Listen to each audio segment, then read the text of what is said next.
Right, you join me again.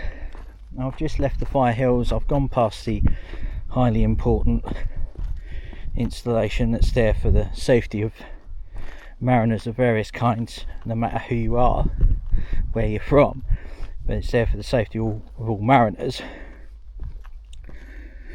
Could have done that with that back in the day.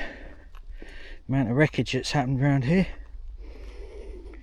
like that one at the Bull Drive, which I keep meaning to visit. I have not got round to it. But if we're to go a bit, excuse my, a bit out of breath climbing up. And that's what exercise is supposed to do.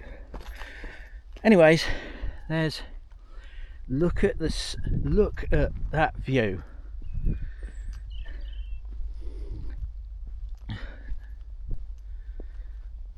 Yeah. So what we're walking. This must be. I think the first glen that we head to is something called Warren Glen. Because after that's Fairlight Glen.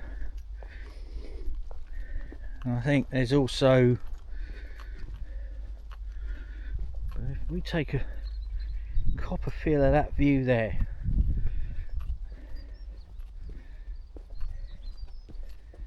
Just got to carefully go past this mud patch. Lucky someone's put another path up, which is nice of them.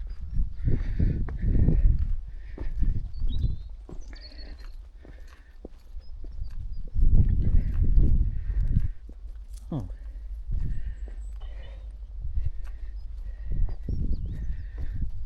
We'll just go down this pathway here. And I think this first glen we're wandering into is Warren Glen, which is,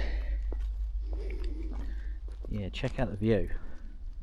Check out, you might not be able to see it, but there's a lot of rocks on the beach where, like, we've had cliff falls. I think there was a cliff fall this year somewhere.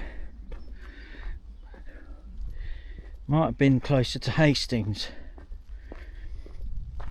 Now, I think there is a way of actually walking around to Rock'n'Or under the cliffs, but I wouldn't advise it, because you never know if the cliffs are going to drop a rock on you.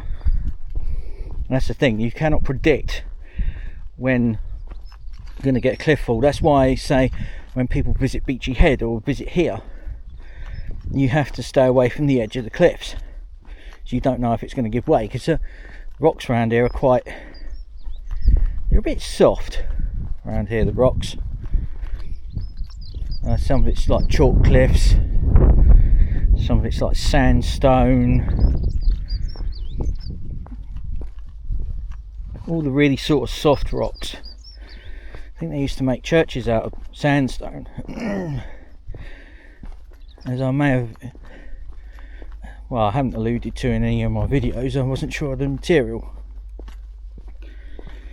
And chances are some of the churches I did video will have had sandstone that's made from, I think it was quarried from around here somewhere, at least once. I had a look in the Bow House where I had that coffee, and I did have a read of the exhibits, but I wasn't really interested. I just needed to stop for a wee, really, wee and a coffee. But I'm going to pay more attention to it next time I come in. Oh, this is a bit steep. Look at that, it's a bit steep.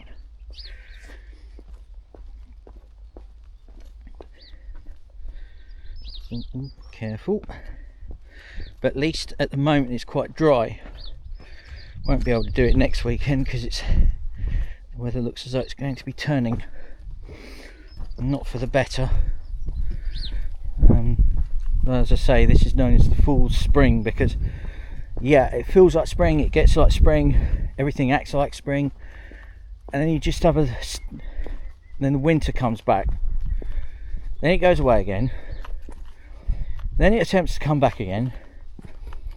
It can be cold in the middle of June. Weather around here is weird. There's no real pattern to it.